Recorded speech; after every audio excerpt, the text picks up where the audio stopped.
Friends, welcome to my channel. आज हम पढ़ेंगे balance of trade and balance of payment. ठीक है, हमें पता है कि आज के टाइम में कोई भी एक ऐसी कंट्री नहीं है जो हर चीज़ में सफिशिएंट हो, मतलब इफ़िशिएंट हो। वो किसी और पे डिपेंड ही ना करती हो। हर कोई देश एक दूसरे पर डिपेंड करता है, एक दूसरे से वो इम्पोर्ट भी करता है चीज़ें और एक्सपोर्ट भी करता है। तो यही बोल रखा है जो फॉरेन ट्रेड आज के टाइम में इसकी इंपॉर्टेंस बहुत ज़्यादा बढ़ गई है। एट प्रेजेंट कोई भी देश ऐसा नहीं है जो दूसरे देश से अलग हो। हर कंट्री एक्सपोर्ट और इंपोर्ट करती है गुड्स का, सर्विसेज का, और ना अलग अलग प्रकार के ट्रांजेक्शन्स करती है दूसरे देश के साथ। दूसरे शब्दों में बात करें तो एक कंट्री है वो रिसीव करती है फॉरेन एक्सचेंज और ना बहुत सारी ट्रांजैक्शंस रिसीव करती है दूसरे देश से। इसी को हम बोल देते हैं फॉरेन एक्सचेंज। क्योंकि है ना, जब भी आप कोई भी सामान खरीदोगे तो आपको पेमेंट करनी पड़ेगी, वो किस फॉर्म में होगी? फॉरेन एक्सचेंज की फॉर्म में। इसको जानने के लिए जो नेट पोजीशन है सिस्टमेटिक रिकॉर्ड की, हमें वो बनानी होती है। तो इसी के लिए हम पढ़ते हैं बैलेंस ऑफ पेमेंट। तो बैलेंस ऑफ पेमेंट क्या है? एक सिस्टमेटिक रिकॉर्ड है balance of trade and payment का। तो बैलेंस ऑफ पेमेंट रेफर करता है कि जितनी भी इकोनॉमिक ट्रांजैक्शंस है उनको रिकॉर्ड करना एक देश की रेस्ट ऑफ द वर्ल्ड के साथ। जो हर कंट्री होती है वो इकोनॉमिक ट्रांजैक्शन में एंटर होती है दूसरे देश के साथ, जिसके कारण ये जो ट्रांजैक्शन होती है इसके लिए हमें पेमेंट भी रिसीव होती है और हमें पेमेंट करनी भी पड़ती है दूसरे देश को। तो जो बैलेंस ऑफ पेमेंट है वो एक ऐसी स्टेटमेंट है जिसमें हम जो भी रिसिप्ट्स होती है, पेमेंट होती है, उनका अकाउंट मेंटेन करते हैं। ऑर्डिनरी एक जो कंट्री होती है वो डील करती है दूसरे देश के साथ तीन आइटम्स में: visible, invisible and capital. Visible मतलब जिसमें फिजिकल गुड्स को इंपोर्ट और एक्सपोर्ट आता है। इनविजिबल में सर्विसेज आती हैं, जो भी वर्कर्स है, रिमिटेंस वगैरह आता है। और कैपिटल ट्रांसफर्स ये कंसर्न करता है capital receipts and capital payment से, लाइक इन्वेस्टमेंट एक नेशन के द्वारा दूसरे नेशन में। ऑर्डिनरी ट्रेडर की तरह हर कंट्री काम करती है balance of out of a balance in respect of dealing. देखो, अब तीन पोजीशन होंगी, या तो बैलेंस होगा, या नेगेटिव हो गया, या पॉजिटिव। बैलेंस मतलब जब इंपोर्ट एक्सपोर्ट बराबर हो। अनफेवरेबल जब हमारा इंपोर्ट ज़्यादा हो, एक्सपोर्ट कम हो। और पॉजिटिव मतलब जब एक्सपोर्ट ज़्यादा हो, इंपोर्ट कम हो। तो कहता है कि जब भी डिफरेंस हम पढ़ते हैं एक्सपोर्ट एंड इंपोर्ट सिर्फ फिजिबल गुड्स का, तो उसे बोल देते हैं बैलेंस ऑफ ट्रेड। और जब हम इंपोर्ट एंड एक्सपोर्ट पढ़ते हैं invisible goods, visible goods and capital सभी का, तो वो बोल देते हैं बैलेंस ऑफ पेमेंट।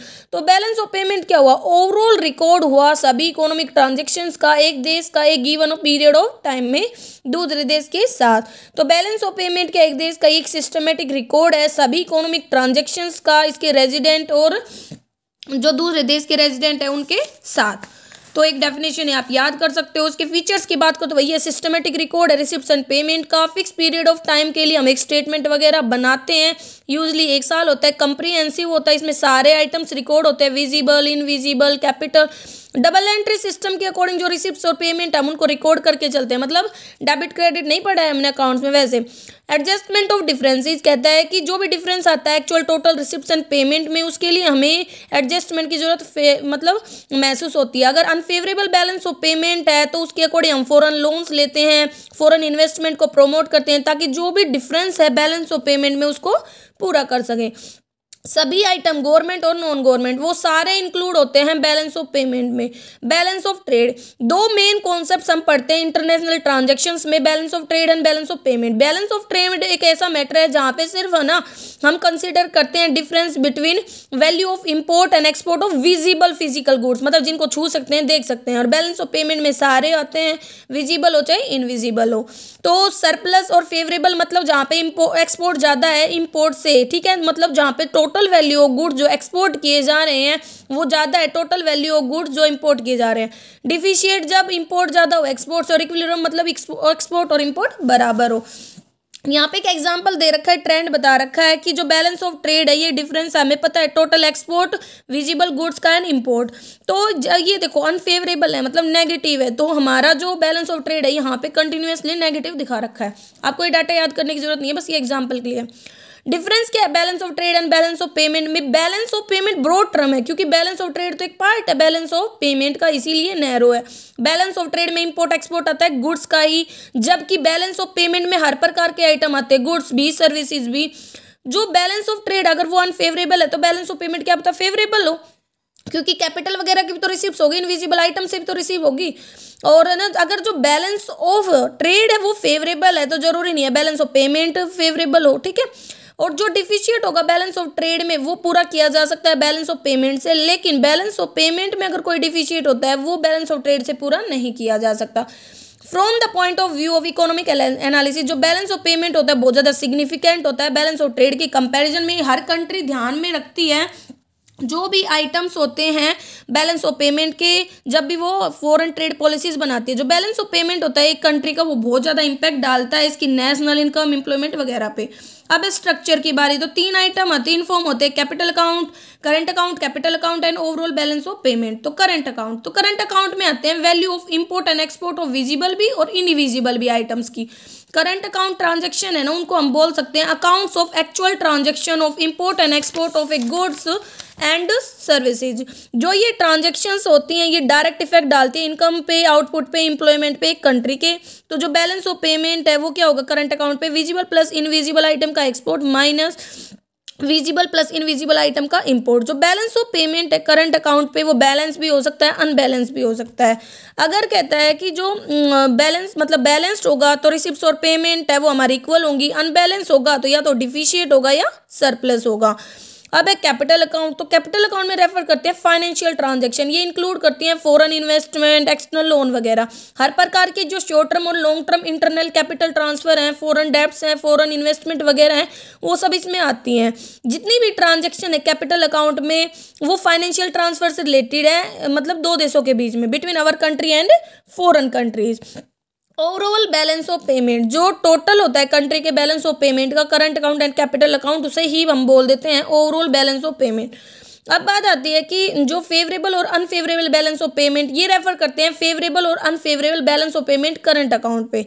अनफेवरेबल मतलब जब हमारा इंपोर्ट ज़्यादा हो एक्सपोर्ट कम हो, फेवरेबल मतलब जब एक्सपोर्ट ज़्यादा हो इंपोर्ट कम हो। तो balance of payment export of goods plus export of services plus capital receipt minus import of goods plus import of services plus capital payment. Disequilibrium because of several reason, भाई जो भी हमारा value of export import में difference होता है उसके कारण क्या आ जाता है डिसइक्विलिब्रियम आ जाता है बैलेंस ऑफ पेमेंट में। जो डिसइक्विलिब्रियम होता है कई बार कहता है कि क्यों आता है, क्योंकि डिफिशिएट अनफेवरेबल साइड के कारण सम टाइम प्लस और सरप्लस फेवरेबल साइड भी होती है। बैलेंस ऑफ पेमेंट अनफेवरेबल होगा जब पेमेंट ज़्यादा और रिसिप्ट्स कम हो, जबकि है ना वो फेवरेबल होगा जब पेमेंट कम हो रिसिप्ट्स ज़्यादा हो। ठीक है, तो देखो यहाँ पे बता रखा है फेवरेबल वही जहाँ पे एक्सपोर्ट ज़्यादा है इंपोर्ट से, तो मतलब रिसिप्ट ज़्यादा है पेमेंट से। अनफेवरेबल कब होगा, जब है ना पेमेंट ज़्यादा है रिसिप्ट से, मतलब इंपोर्ट ज़्यादा है एक्सपोर्ट से। और बैलेंस्ड होगा जब दोनों बराबर हो, receipt and payment, import and export. ये ट्रेंड बता रखा है एग्जाम्पल के लिए, तो आप देख सकते हो कि balance of payment current account and capital account पे क्या इंपैक्ट पड़ रहा है। Trends in balance of payment current account में, इंडिया का जो बैलेंस ऑफ पेमेंट है वो अनफेवरेबल है पोस्ट इंडिपेंडेंस एरा में। सेकेंड वर्ल्ड वार के दौरान जो बैलेंस ऑफ पेमेंट था वो फेवरेबल रहा था, लेकिन वार टाइम के दौरान इंडिया का जो एक्सपोर्ट था, भाई जो भी अलाइड नेशंस थे उनको जो भी क्वांटिटी ऑफ गुड्स जो सप्लाई की गई थी यानी इंपोर्ट बहुत कम था। ठीक है, तो यही रीज़न है, इसका एग्जाम्पल दे रखा है। तो आपको कुछ नहीं करना, ये जरूर नहीं आप प्लान करो, बस आपको ये याद कर लेना है भाई प्लानिंग पीरियड कब था, फर्स्ट प्लान कब आया, सेकंड कब आया, ये इंपॉर्टेंट होता है। कई बार एग्जाम में 2 मार्क्स में वैसे पूछ लेता है और कॉम्पिटिटिव टेस्ट में भी हेल्प करता है। अब है बैलेंस ऑफ पेमेंट के क्राइसिस। इंडिया में जो डिफिशिएट बैलेंस ऑफ पेमेंट है वो ना 1980 के बाद से कंटिन्यूस राइज हुआ था। एग्जाम्पल के लिए 1980 में बैलेंस ऑफ पेमेंट है ना वो भाई 2214 करोड़ तक एडवर्स हो गया था। ठीक है, और ये इतना बढ़ गया था 1990-91 में। ठीक है, विड्रोवल क्योंकि जो नॉन रेजिडेंट की डिपॉजिट थी वो भी खत्म हो गई थी, इससे फॉरेन एक्सचेंज अफेक्ट हुआ। गल्फ क्राइसिस आ गए थे 1991 में, जिससे कारण बैलेंस ऑफ जो पेमेंट था उस पर भी इम्पैक्ट बढ़ा। जो इमीडिएट इम्पैक्ट था रहा है क्योंकि है ना जो ऑयल इंपोर्ट बिल थे वो बढ़ गए थे, रिमिटेंस था इंडियन वर्कर्स था वो रुक गया था, कम हो गया था। इन सब के कारण है ना बैलेंस ऑफ पेमेंट का जो डिफिशिएट है वो बढ़ा, जो फॉरेन एक्सचेंज थे वो घटे। ठीक है, इसके कारण क्या हुआ, फोर्स हुए प्लेडेज गोल्ड रिजर्व वगैरह लिया आरबीआई ने यूके वगैरह से, इस टाइप से। तो ये एक नेगेटिव इम्पैक्ट डालता है, तो ये इस क्राइसिस के बारे में थोड़ा सा पढ़ लेना। अब बात आती है काजेज क्या है भाई, अनफेवरेबल बैलेंस ऑफ पेमेंट होता क्यों है। तो देखो एक तो इम्पोर्ट ऑफ मशीनरी, भाई जब इंडिपेंडेंस की बात आई थी तो इम्पोर्ट बढ़ा था मशीनरी का। क्यों, क्योंकि भाई देखो एक तो वर्ल्ड वार हुआ था तो उस टाइम पे जो मशीनें थी उन पे बहुत ज़्यादा काम किया गया, इसके कारण उनका डेप्रिसिएशन ज़्यादा हुआ, मतलब टूट फूट ज़्यादा हुई, तब उनको नई मशीनों से रिप्लेस करने की जरूरत हुई। तो इंपोर्ट बढ़ा। दूसरा इंडस्ट्रियलाइजेशन के कारण भी है ना, 5 ईयर प्लान्स के, क्योंकि हमने इंडस्ट्रियलाइजेशन को प्रमोट किया था तो उसके लिए भी मशीनरी की इंपोर्ट बढ़ी। दूसरा इंपोर्ट ऑफ वार इक्विपमेंट, अब दूसरे देश के साथ लड़ाई होगी तो वार इक्विपमेंट तो हमें चाहिएंगे ही उन्हें फेस करने के लिए, डिफेंड करने के लिए अपने आप को चाइना और पाकिस्तान से, तो इसके लिए भी है ना इंपोर्ट बढ़ा इक्विपमेंट का। डिमांड ज़्यादा हुई कंजप्शन की, क्योंकि देखो पोस्ट वार पीरियड से पहले तो डिमांड है ना बहुत कम थी फॉरेन गुड्स की भी, और इंडिया में ना जो भी सामान बनता था बहुत कम कंज्यूम होता था और हम दूसरे देशों में ना एक्सपोर्ट कर देते थे, जिसके कारण क्या होता था कि भाई ऑयल सिटी वगैरह ये सब हमें फ़ायदा देते थे। लेकिन जैसे जैसे पॉपुलेशन बढ़ी तो हमारे देश में कंज्यूम ज़्यादा होने लगा, जिसके कारण क्या हो गया, एक्सपोर्ट हमारा कम हो गया। ठीक है। प्राइस डिसइक्विलिब्रियम कहता है कि बहुत ज़्यादा वाइड डिफरेंसेस है डोमेस्टिक प्राइसेस में और जो भी प्राइसेस है फॉरेन कंट्री के, क्योंकि इन्फ्लेशन के कारण और बैकवर्ड टेक्नोलॉजी के कारण जो डोमेस्टिक प्राइसेस थे वो बढ़ गए, और इससे क्या हो गया, फॉरेन गुड्स के जो प्राइसेस थे वो भी बढ़ गए, मतलब जो भी फॉरेन भाई increase in prices of foreign goods. ठीक है, मतलब लगा लो इन पे 5 इंक्रीमेंट हो रहा था दूसरे देश के प्राइसेस में, तो हमारा 7 हो रहा था, हमारा ज़्यादा इंक्रीमेंट था प्राइसेस में, तो दूसरे देश के लोग हमारा क्यों खरीदेंगे, वो अपने देश से खरीद लेंगे जब उन्हें वहाँ पे सस्ता मिल रहा है। तो expenditure on foreign embassies, independent India ने एस्टैब्लिश किए पॉलिटिकल रिलेशन दूसरे देशों के साथ, तो इसके लिए उन्होंने एम्बेसी वगैरह एस्टैब्लिश की फॉरेन कंट्रीज़ में, इसलिए क्या हुआ, बहुत ज़्यादा खर्चा बढ़ा, एक्सपेंसिव मेजर्स था ये, तो ये भी एक कारण था कि हमारी जो बैलेंस ऑफ पेमेंट है वो अनफेवरेबल हो गई। फॉरेन कंपटीशन बढ़ा, इंडिया मेनली एक्सपोर्ट करता था जूट, टी, टेक्सटाइल वगैरह, लेकिन अब बहुत सारे फॉरेन कंपटीटर्स भी ग्रो हो गए हैं। बांग्लादेश हमारा राइवल है जूट के एक्सपोर्ट में, श्रीलंका है जैसे टी के में, इस टाइप से। Increase in consumption and prices of crude oil, value of import वो बहुत ज़्यादा बढ़ गई, जिसके कारण है ना प्राइसेस बढ़े, क्योंकि इंडिया सबसे ज़्यादा कंज्यूम करता है क्रूड ऑयल, और वो कहाँ से आता है, दूसरे देशों से। गोल्ड का इंपोर्ट दूसरे नंबर पे, अगर हम सबसे ज़्यादा इंपोर्ट करते हैं दूसरे देशों से तो वो गोल्ड ही है, तो इसके प्राइसेस भी बढ़े, क्योंकि कंज्यूमर ज़्यादा थे, डिमांड बढ़ी, तो इसके भी नेगेटिव इंपैक्ट बढ़े। Payment of interest on foreign debt, foreign loan है ना, ठीक है, इंडिया ने लिए थे, तो उसके कारण क्या होगा, अब लोन लोगे तो प्रिंसिपल के साथ साथ इंटरेस्ट भी तो देना पड़ेगा, तो बहुत ज़्यादा इंटरेस्ट की अमाउंट भी क्रिएट हो गई थी। Less growth in export despite various export promotion scheme, जो हमारे एक्सपोर्ट थे वो अभी भी इंपोर्ट से कम ही थे। ठीक है, तो यही कारण था कि एक्सपोर्ट कम बढ़ा और इंपोर्ट ज़्यादा हुआ। गल्फ वार के कारण भी, गल्फ वार मतलब जो इराक और सेवरल वेस्टर्न कंट्रीज़ के बीच में हुआ था, इसका भी बैलेंस ऑफ पेमेंट पे नेगेटिव इम्पैक्ट पड़ा। एक तो जो पेट्रोल के प्राइसेस थे वो बढ़ गए, फॉरेन रेमिटेंस कम हो गया। ठीक है, डिसइंटीग्रेशन ऑफ यूएसएसआर, यूएसएसआर मतलब union of Soviet socialist republics, तो इसका ना डिसइंटीग्रेशन हो गया था, जिसका इम्पैक्ट पड़ा इंडिया के फॉरेन ट्रेड पे। Negative impact of dollar depreciation, rupee appreciation, मतलब डॉलर डेप्रिशिएट होगा मतलब कम हो गया, और है ना रुपी एप्रिशिएट होगा, तो इसका भी इम्पैक्ट पड़ा। पहले लगा लो आप एक मतलब डॉलर था वो हमारे यहाँ पे एग्जाम्पल दे रखा, चलो ये देख ले 50 रुपये था, तो हम अगर 1000 डॉलर का कंसाइनमेंट भेज रहे हैं तो हमें 50,000 रुपये मिल रहे थे, लेकिन बाद में ना लगा लो $1 की वैल्यू 40 के बराबर हो गई, तो अब 40,000 रुपये मिल रहे हैं, तो इससे क्या हुआ, लोगों को कम पैसा मिलने लगा, तो ये रीजन भी था। Other causes, there are several other minor factor भी हैं, जैसे बैकवर्ड टेक्नोलॉजी है, पुअर क्वालिटी के गुड्स वगैरह हैं, मल प्रैक्टिसेस है इंडिया में, तो ये सब है। क्या क्या मेजर्स थे, तो देखो एक्सपोर्ट को प्रमोट कर, एक्सपोर्ट को प्रमोट करेंगे तो क्या होगा, हमारे पास अच्छा पैसा आएगा, फॉरेन एक्सचेंज आएगा। ठीक है, प्रोडक्शन को बढ़ाओ ज़्यादा से ज़्यादा, इंपोर्ट को कट करो, एक्सपोर्ट को बढ़ाओ, इसके लिए ज़रूरी है कि एग्रीकल्चर, इंडस्ट्रियल, मिनरल प्रोडक्शन बढ़े। ठीक है, तो ये भी एक मेन रीज़न था। फिर है ट्रेड एग्रीमेंट, ट्रेड एग्रीमेंट मतलब दूसरे देशों के साथ एग्रीमेंट करना, व्यापार। तो गवर्नमेंट ऑफ इंडिया एंटर हुई ट्रेड एग्रीमेंट में बहुत सारी अदर कंट्री के सरकारों के साथ।